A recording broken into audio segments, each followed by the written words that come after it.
Hello guys, my name is Pascal. You are welcome to our YouTube channel. Hello. It's been a while, my people. It's been a while. Thank you very much for staying by. Thank you for all those who go back and then watch the videos, our educative videos. In this channel, we actually get to post mostly on Mondays and Fridays. Yes, and we talk about things, how you can survive in life, how you can survive as a foreigner living in whichever country you are living. Our case study is Dubai. Yes, but our videos, when you watch them, it can apply in whichever country you are in. So follow me guys, because today we are going to be talking about how you can survive or get a good salary, how you can get a good salary as a housemaid. Yes guys, as a housemaid or as a house help, whichever one you call it, as au pair, whichever one you call it. That is for people in Germany. So guys, sit back and relax. This video is actually necessary because of the way our people has been exploited, especially for the ones who are being brought in from back home into this place, and then they end up doing jobs of a housemaid, working so many things at the same time.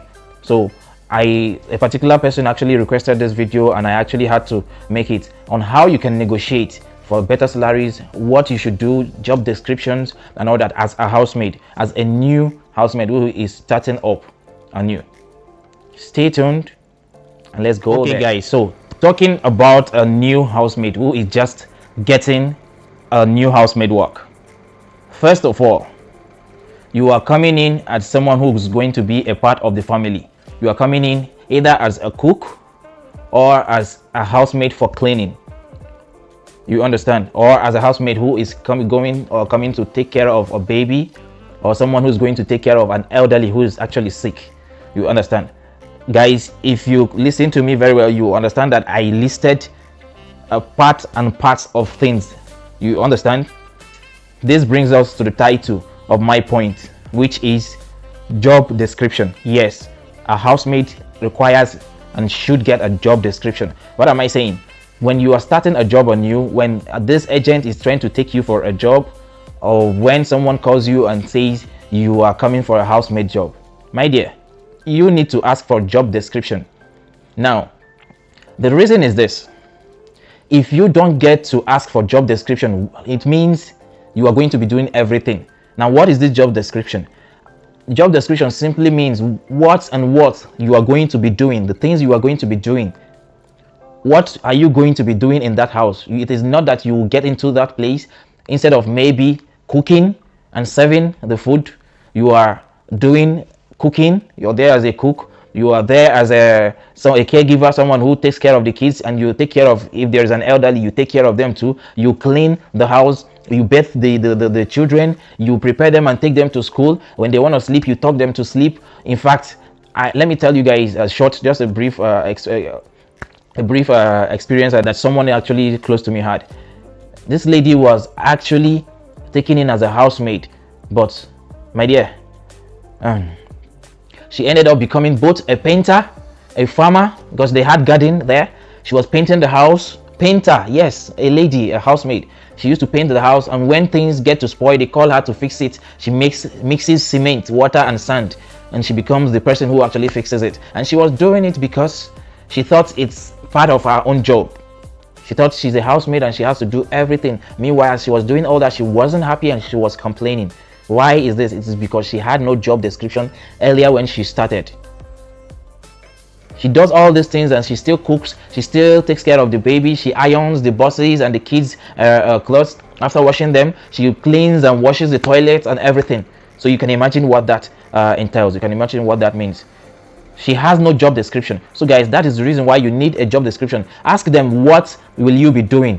If it passes two different things, if it is cooking, let it be that you are there for me, I believe cooking only is a big job enough. So let it be that you are cooking, and that is all. You cook and serve the food. That's all. Take care of everything in the kitchen. You face the food. If you are the one going to be cleaning, you know that your duty in the house is cleaning all the whole house, maybe mopping and then washing the bathroom and the toilets. Finish.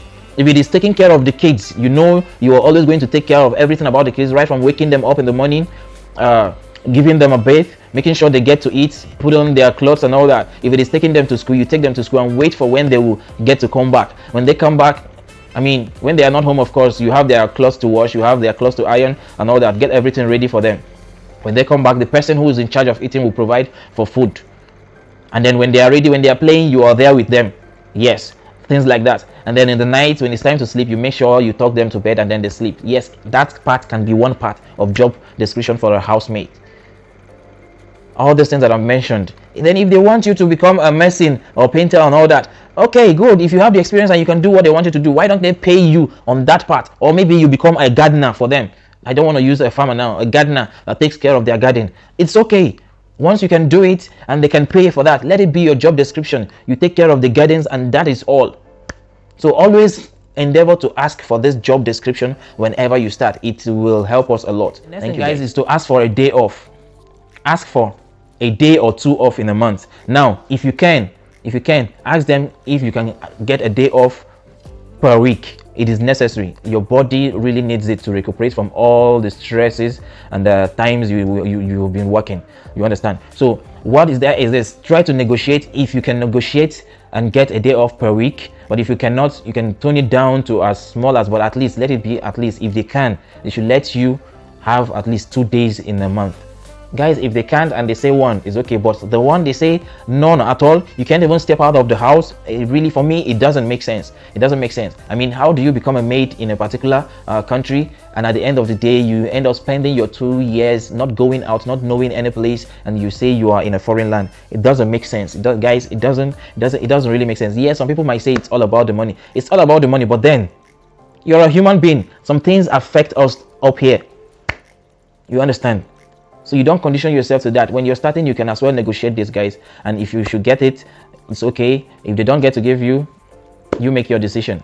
Yeah. The next thing to negotiate about when trying to get in as a new maid in a house is try to negotiate for your breaks, your time off, or rather your break from work.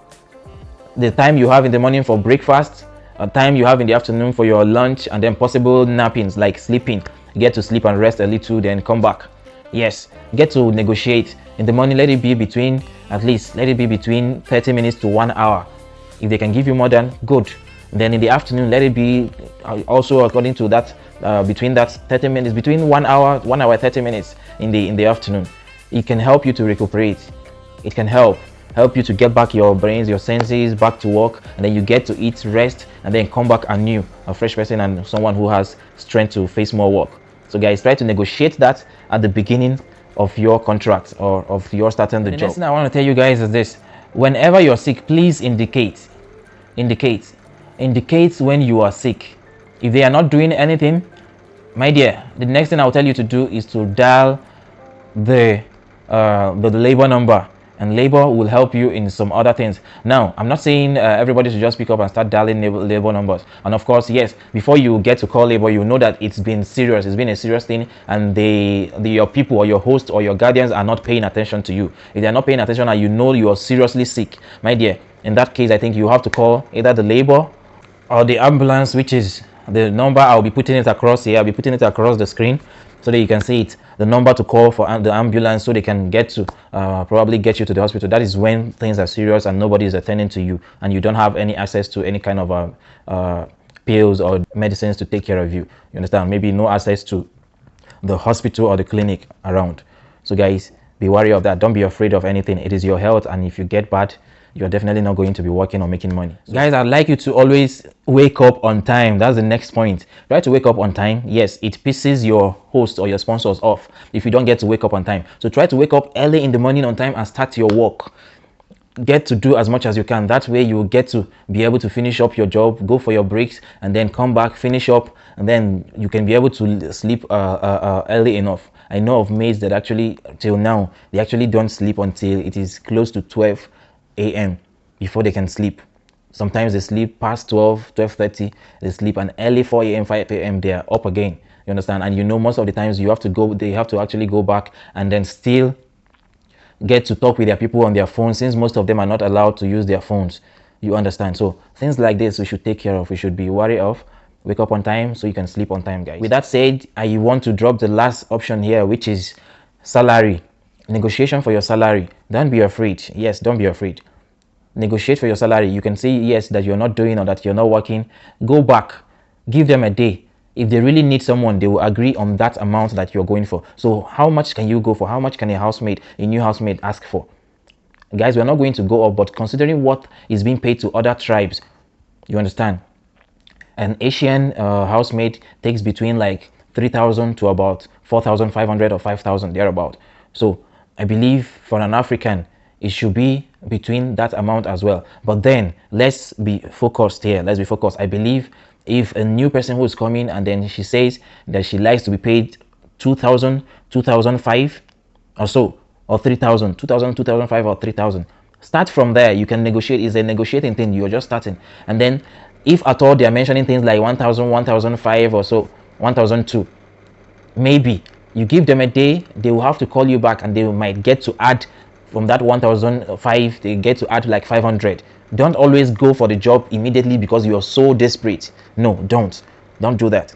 It is not that sweet a job. It is not. From the people I have around that I've experienced it, guys, it's not such a sweet job. So I am not saying that you cannot have fun. You can actually end up with a family that actually get to treat you better. But then have all this in mind, and then you have to at least get some money while you're working. So with that, come to the end of this video. Please give this video a thumbs up. If you're new here, please kindly subscribe so you can get more information. I give you more information on how to survive here, visa informations, any information, any news concerning the visa, the work permit, about Dubai, about everything concerning Dubai.